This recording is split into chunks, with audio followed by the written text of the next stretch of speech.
and organized to be able to welcome families. When I see these families, I see myself, I see my daughter, I see my own family, and we want to make sure that we treat them how we would want to be treated. We are lucky to be in Los Angeles, where we have decided as a city, as a community, to treat these families with dignity and respect, and to make sure that they feel protected. Voy a decir unas palabras en español. Mi nombre es Marta Arévalo, directora de Carecen del Centro de Comunitario Centro de Recursos Centroamericanos, perdón.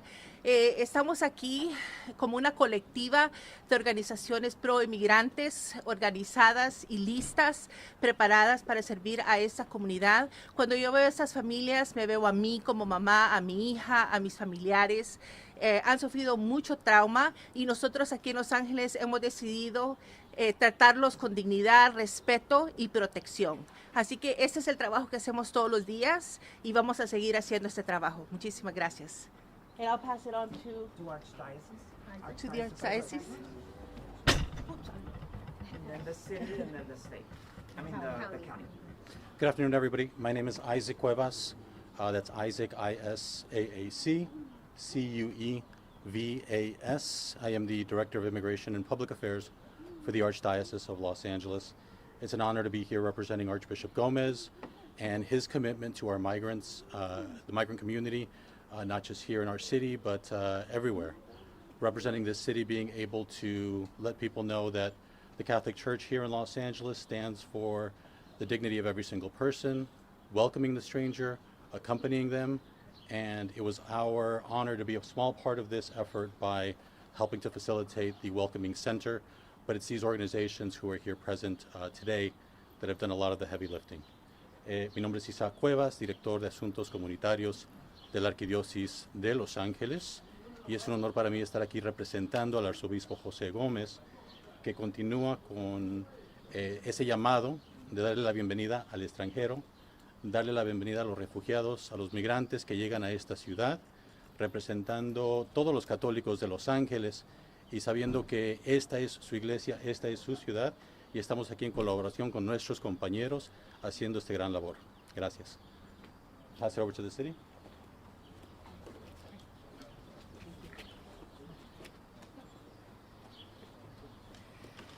Hello, everybody. Good afternoon. My name is Eunices Hernandez, E-U-N-I-S-S-E-S-H-E-R-N-A-N-D-E-Z. I am the council member that represents this district on the LA City Council. I am grateful to Chirla, Carecen, and the many organizations and agencies, Department of Mental Health and others that are here triaging a group of people who have been brought from Texas. I just like to say that the governor of Texas is using human beings as a political stunt.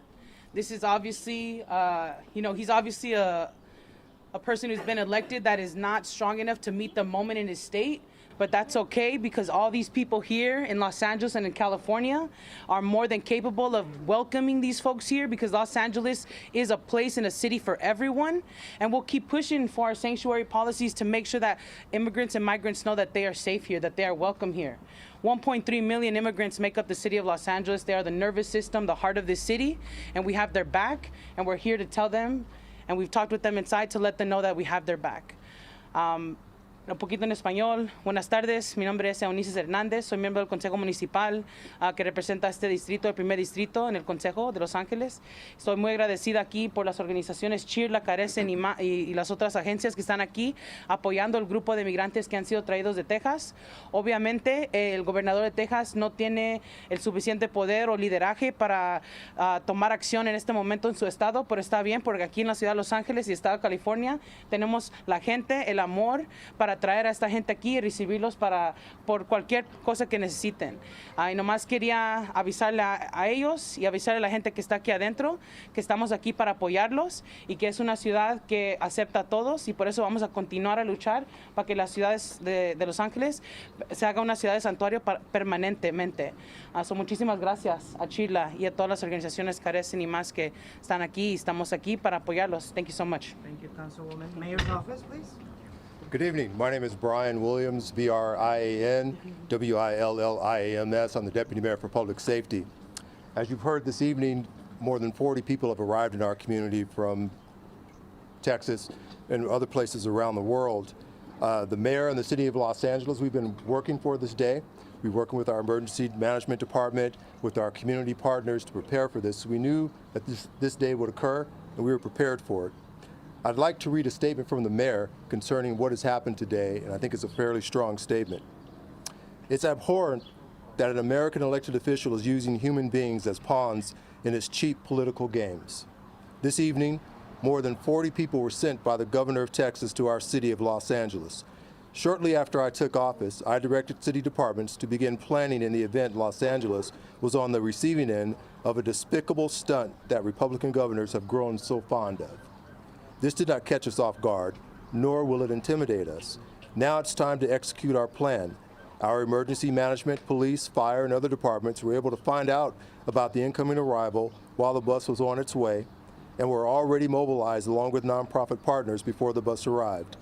Los Angeles is not a city motivated by hate or fear, and we absolutely will not be swayed or moved by petty politicians playing with human lives. We are a city that seeks to treat all people with dignity and compassion, and we will continue to work closely with nonprofit organizations, including the LA Welcomes Collective, as well as with our county, state, and federal partners. For everything that we do, we'll continue to lock arms, and we will continue to lead, and we will always put people's health and well-being before politics. Thank Brian, you. did the city have any knowledge of this beforehand? County of Los Angeles, please, and then we'll entertain questions. We will get to the question. Hi, good evening, everyone. My name is Daniela Urbina, spelled D-A-N-I-E-L-L-A, Urbina, U-R-B-I-N-A. I work for Supervisor Hilda Solis, support her in immigration policy issues.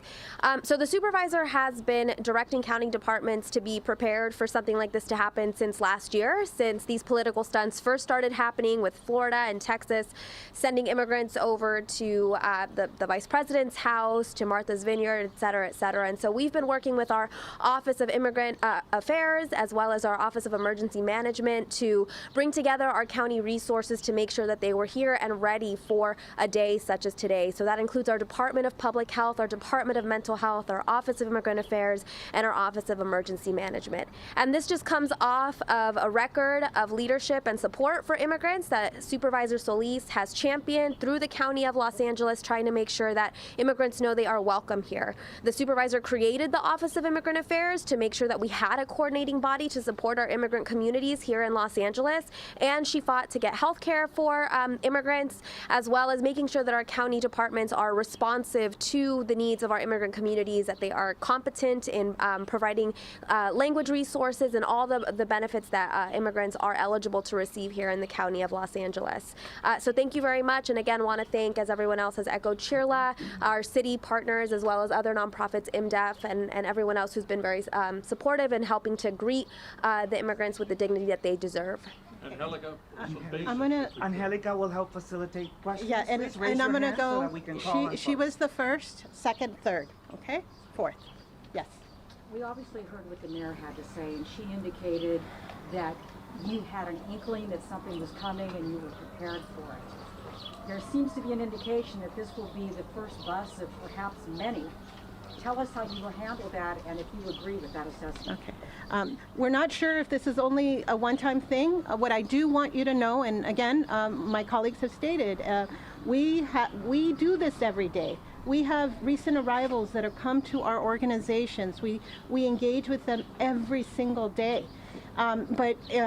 You know, we work at the border here between California and Mexico, ensuring that individuals who have finally gotten to their destination, which is this country, have the information and the support they need. And it's not a few, it's hundreds of thousands. I need you to understand that we do this every day. What doesn't happen every day are these political stunts. And so that's the difference. And so, you know, if the governor, we can't control it, we can't control what Governor Abbott does. We know what we can do and how we will organize ourselves in order to manage a situation of very vulnerable human beings and to provide them the information they need so that they can make the decisions about their lives and what is in their best interest. But as follow-up, you had some indication that a bus was coming in. Yes, but we've also had in the past lots of false alarms. So I just need you to understand that. So there's lots of false alarms, lots of rumors, and all we can say is if this happens, then this is how we are going to go into action. The thing you don't see as a press is what we do every single day. Well, how much leeway did you get on this specific process? Not a lot. And Well, so, what's not a lot? not a lot. I would just say we started hearing that possibly last night that we might have a bus. So we just didn't, and again, we've had these as false alarms, and so we just went into operation mode. But I do want to say, I really want to thank our emergency response representatives from our city and our county who were making sure that they were getting information to us as quickly as they could and as much credible information so that we could be as organized as we could. And so, we had, and thank you to the church, we had, and the pastor and the folks who make, are part of this church community who also said, you are welcome to use this as a facility. And Elegant, hardball on this one, okay, basics. How many people do we have here? Breakdown, men versus women, children. Okay, all I know, and then I'm just going to say I don't know how much, and especially I look to the legal team here, but we do have about 42 people. We have women, children, adults, and we have quite a few children who are playing right now as their parents are figuring out what are the next steps. No unaccompanied minors as far as we know. No unaccompanied minors. I mean, are these toddlers? Are they teenagers? Well, we can tell you, they're little children. So babies. Governor Abbott sent babies, sent toddlers, sent school-aged children, sent middle school children. This is who was on this bus. And what we needed to make sure, and this is really important, adults obviously react to situations in a different way. Children need to have the most welcoming environment possible after they've been through everything that they've been through. And that's why as I walked in the door and I saw children playing as they were awaiting their parents, as their parents are having the conversations that they need to have, sometimes trying to understand what their next step in their life is. To me, it says this is what we do in Los Angeles, where a child can be a child. We'll take two more questions, folks, and then individuals. I spoke to a Churla spokesperson who said that at least one of the migrants has already been processed and has a court date in New York in July. Can you talk about that and the cruelty, if that is true, of being sent here? So I think that probably Jorge Mario shared this information. Okay, so what I would just say, each case is, and we're going to respect every single case, but this is the situation. Many times, some individuals, of course, will be connecting with their sponsors and with their family members. What I do want you to understand is that they're going through a legal case. They've been allowed to come in legally into the country based on their credible fear, understanding that they have credible fear of being returned to their home country. I also want you to note is that they do not have yet asylum. They are going through a process.